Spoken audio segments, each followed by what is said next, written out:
Bienvenue le petit génération, toujours à l'heure. Je m'appelle Pierre Bouzidane. Je le fais exprès de redire ça parce que dans mon nom, il y a déjà deux cultures.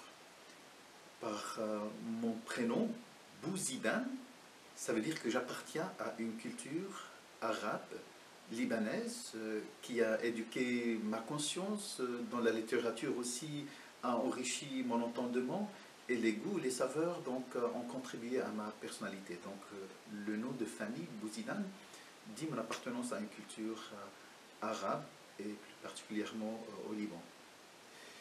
Mais il y a une autre culture dans mon nom, c'est celle de la religion. Je m'appelle Pierre, et non pas Mohamed.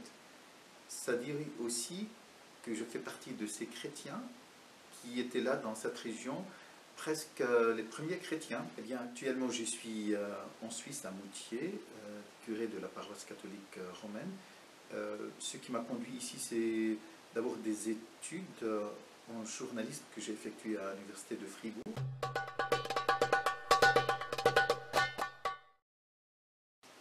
C'est le chaos. Ce qui m'inquiète, c'est vraiment que ça échappe au contrôle et ce risque d'embraser toute la région du Moyen-Orient.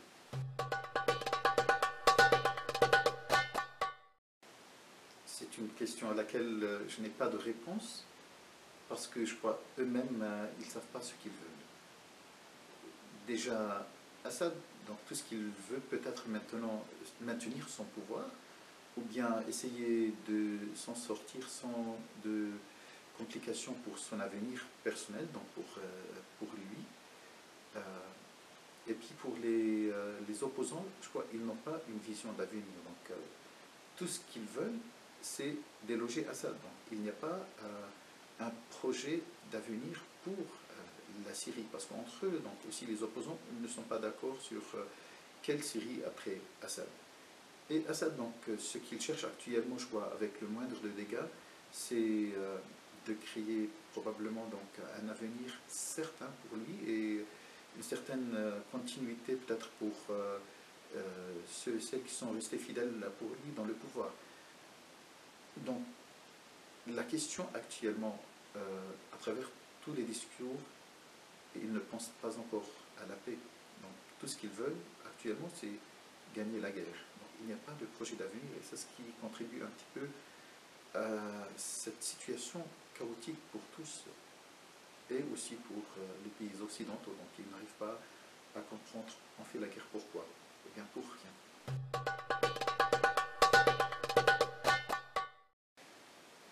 C'est vrai que dans la situation actuelle, ni Assad ni les rebelles ne sont capables de briser l'équilibre. C'est ce qui fait que cette guerre va continuer encore un peu en attendant de trouver une solution. Qu'est-ce qu'il faut choisir entre Assad et les rebelles? Je crois que Assad, c'est un dictateur. Le pire des dictateurs. Il a commis des atrocités, lui et son père aussi, envers d'abord sa propre population, mais il a commis aussi d'autres atrocités au Liban, et puis moi je suis là, j'ai subi aussi ces atrocités d'Assad. Mais d'ici là, pour lui préférer les opposants tels qu'ils sont actuellement, je crois que c'est s'il renonce actuellement au pouvoir, il n'y a pas la relève. Ça va plonger la Syrie dans une situation de guerre civile incroyable. Surtout que déjà, donc, les djihadistes endurcis ont prouvé qu'ils peuvent être pires qu'Assad. D'ailleurs, actuellement, c'est eux qui font paradoxalement la propagande pour Assad, parce que les médias, quand ils voient ce que ces djihadistes sont capables de commettre, ben, ils préfèrent peut-être Assad. Raison pour laquelle, actuellement, donc, les gens sont pris en otage, la population, les victimes, donc, il n'y a pas de... on ne peut pas faire le choix, il n'y a pas de simple solution, il n'y a pas de bonne solution, en tout cas dans la situation actuelle. On ne peut pas préférer entre deux mal, deux mots.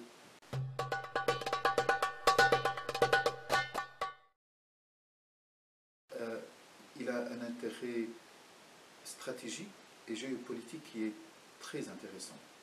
Parce que c'est un pays qu'on a considéré jusqu'à maintenant comme un pays tampon dans cette région de tension, donc d'extrême tension. Ça représente un intérêt déjà au niveau régional, que ce soit pour Israël. Ici, on parle toujours de cette région qui est instable. Il ne faut jamais oublier donc, la présence d'Israël dans cette région. Il y a de l'autre côté l'Iran, la Turquie, l'Arabie saoudite. Donc, les pays d'abord dans la région ont des intérêts dans ce qui se passe en Syrie. Maintenant, au niveau un petit peu international, la Russie, c'est l'allié stratégique des Syriens dans la région. Donc, ils ne vont pas lâcher prise. C'est quand même une zone d'influence. La guerre froide, elle a terminé, mais ça continue sous d'autres formes actuellement. Cette zone d'influence entre les pays occidentaux, les États-Unis et la Russie, qui se déroule quand même dans cette région. Mais c'est des intérêts plus géostratégiques que d'avoir des influences que pour des ressources matérielles. Parce que je crois que la guerre aussi, une partie de la guerre, c'est quand même les ressources, que ce soit pétrolières ou bien les ressources aussi par rapport à l'eau, parce que on pense que la pétrole c'est l'or, eh bien, contrairement à ce qu'on pense, c'est l'eau qui est l'enjeu actuellement, en tout cas au Proche-Orient.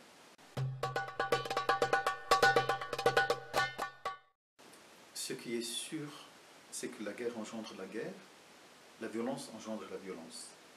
Et la frappe contre le régime, c'est la guerre, donc c'est la violence. Et on ne peut pas concevoir qu'une frappe pourrait créer donc, quelque chose, la violence, qui pourrait créer ou favoriser la paix. Mais d'après mon regard, je ne crois pas que c'est important de le dire que ni les États-Unis, ni les pays occidentaux ou la France ne veulent se débarrasser d'Assad. Ils ne veulent pas se débarrasser parce que pour le moment, il n'y a pas de la relève. Donc, ils veulent négocier avec Assad. Et je crois que c'était presque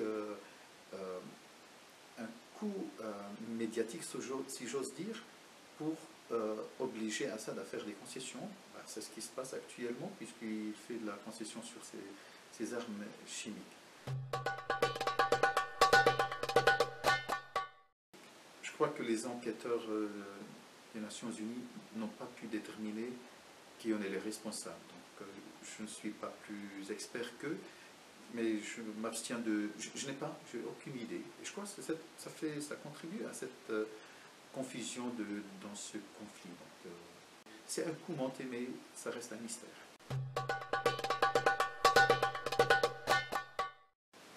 Le Moyen-Orient est très complexe. Si, à la fin de la conférence, vous dites que vous avez tout compris, c'est que j'ai mal expliqué. C'est vrai que cette situation au Proche-Orient, on ne peut pas l'expliquer, on peut la toucher, on peut éclairer, avoir quelques spots, quelques éclairages ici et là, mais je n'ai même pas la prétention d'aider à comprendre, parce que moi-même, donc, je comprends franchement beaucoup de choses qui m'échappent par rapport à cette situation, malgré que je suis tous les événements et puis toute la culture, et je lis beaucoup, mais donc la situation, elle est très très complexe.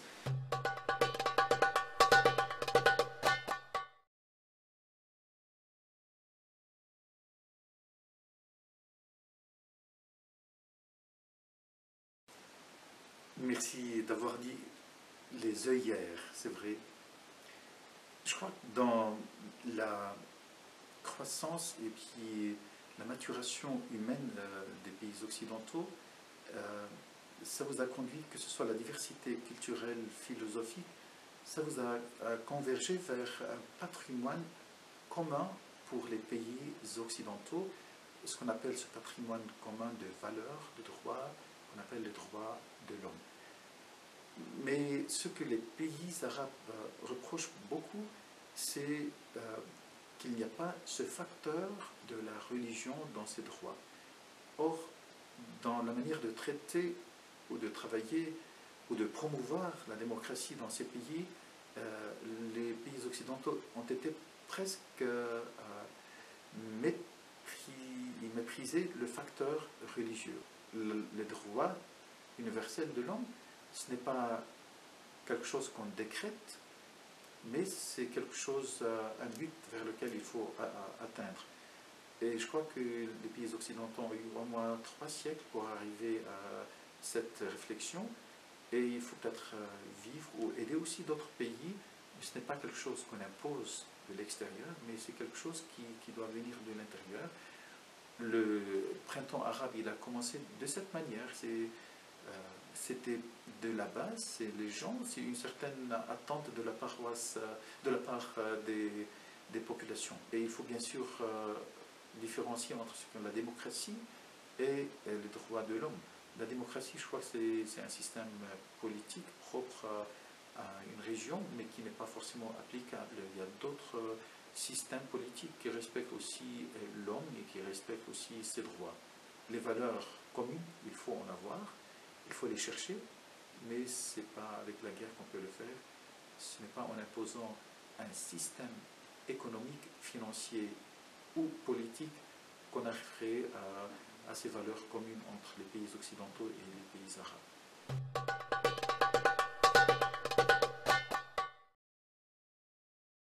J'avais 8 ans quand la guerre au Liban a commencé, c'était en 1975, et puis j'entendais partout, ah, mais c'est une question de quelques mois, et puis on va trouver une solution. Et puis la guerre a duré malheureusement 16 ans.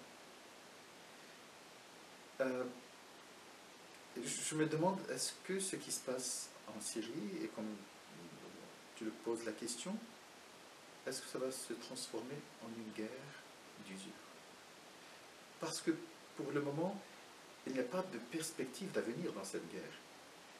Et même si les deux parties, c'est-à-dire l'armée syrienne libre, si j'ose dire, et le régime trouvent une solution, maintenant il y a des cassures, des blessures entre les communautés, entre les sunnites et les alaouites. Il y a eu des massacres qui ont été... C'est un travail de longue haleine, mais on n'en est pas encore là. Donc, pour le moment, il n'y a pas d'avenir et ça risque malheureusement de générer beaucoup encore de victimes, d'atrocités de deux côtés, puis de pauvreté, de souffrance, de violence. Je ne suis pas sceptique, mais je ne vois pas de perspective d'avenir, malgré qu'on essaye de trouver, d'influencer, sauf par un miracle.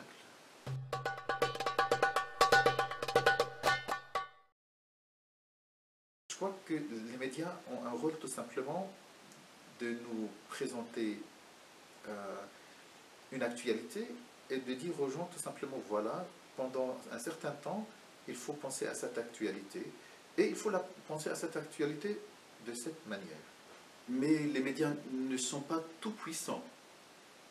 Et si on parle d'une manière générale des médias, mais si on regarde derrière ces médias, il y a des journalistes.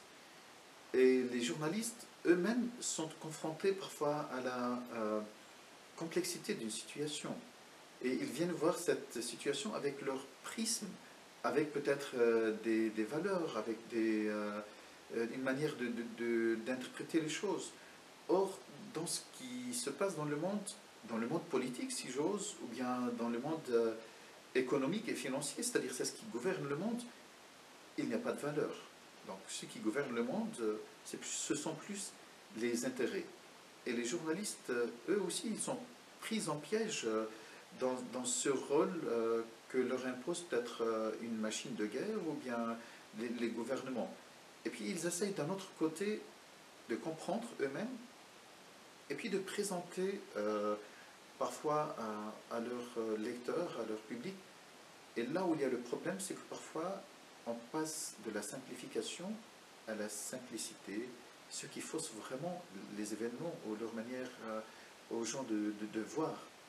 D'où l'importance donc de diversifier son exposition aux médias, ne pas seulement avoir comme seule information les médias, élargir un petit peu avec d'autres lectures, avec des livres historiques, comprendre un petit peu, prendre de la distance, parce que l'histoire ne s'écrit pas en 2-3 jours, donc il faut revenir un petit peu aussi à ce qui motive la situation géopolitique, historique. Donc je crois, j'imagine parfois, désolé de le dire, mais j'imagine parfois que les journalistes eux-mêmes sont pris au piège. Ils expérimentent des situations difficiles, complexes, ils la voient avec leur prisme, avec leurs lunettes. Or, parfois traduire ça à un public, ben, on est déjà trop loin de la réalité. C'est tout simplement prendre conscience de la complexité de la situation, non seulement au Proche-Orient, mais la réalité en elle-même est complexe, et de diversifier sa culture, de diversifier son regard sur cette même actualité.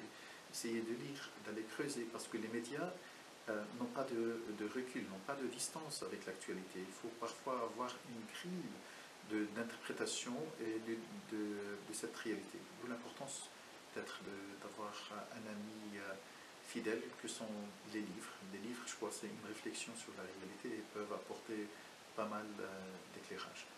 Par rapport à la complexité, il ne faut pas avoir peur. Moi, en arrivant ici à Moutier, bien sûr en tant que prêtre, homme qui doit intervenir dans plusieurs assemblées publiques, ben, on m'a expliqué un petit peu la question jurassienne. Et c'était intéressant comment les gens l'expliquent. Ben, ils ont essayé de dire, ah ben oui, c'est catholique contre protestant. Et puis après ils ont dit, non, c'est des germanophones contre francophones. Et puis en vivant avec les gens, je trouve que la réalité, elle est autant complexe que celle au Proche-Orient. Il y a plusieurs facteurs. Donc en se méfiant un petit peu, parce que la vérité ne se trouve pas dans les grandes déclarations, mais la vérité se trouve souvent dans les nuances. Et j'observe avec admiration ce qui se passe au niveau médiatique par rapport à la question jurassienne et les votations du 24 novembre. Et je trouve que c'est admirable. Donc de pouvoir vivre dans un pays démocratique où il y a un débat, un échange des idées, sans diaboliser l'autre, sans l'inquiéter physiquement. Ce que vous pouvez faire ici, j'imagine, c'est déjà apprécier la démocratie. Et je trouve que c'est admirable. Et surtout exercer non pas son droit, mais son devoir de vote. Parce que si on voit tout ce qui se passe dans les pays arabes, c'est pour avoir cette possibilité que vous, les Suisses, vous l'avez. Ce droit, ce devoir de vote, d'exprimer son opinion. Je trouve que ça c'est déjà important. Et surtout, apprécier la paix. La paix sociale qui existe en Suisse, ça c'est des choses admirables. Et je réponds directement à la question. C'est en appréciant ce que nous avons ici, en Suisse, au Jura, en exerçant la démocratie, que nous pouvons peut-être faire quelque chose pour la Syrie. Une autre chose aussi on peut faire d'une manière générale, c'est être plus attentif un petit peu aux réfugiés.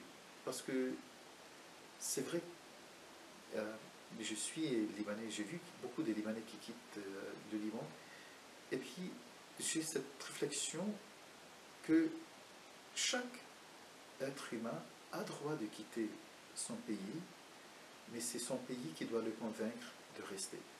Or malheureusement, est-ce que la Syrie ou certains pays convainquent leurs citoyens de rester? Eh bien, les citoyens partent parce qu'ils sont plus convaincus, ils sont inquiétés. Je crois que l'accueil un petit peu des réfugiés, l'accueil aussi des situations d'extrême pauvreté autour de nous, je crois que ça c'est quelque chose de faire. Et un peu au-delà, pour qu'on ne soit pas dans le nombrisme, je crois que vous avez, Suisse, 3 moyens importants donc, pour aider en Syrie. Vous avez la chaîne de bonheur, vous avez aussi la Croix-Rouge internationale, et au niveau un petit peu de l'Église catholique, il y a Caritas. Eh bien, pour le petit jurassien, j'espère que j'ai contribué à une meilleure compréhension de cette situation et non pas à jeter plus de confusion. Et puis, personnellement, je me réjouis déjà d'assister avec beaucoup d'admiration à ce débat chez vous le 24 novembre.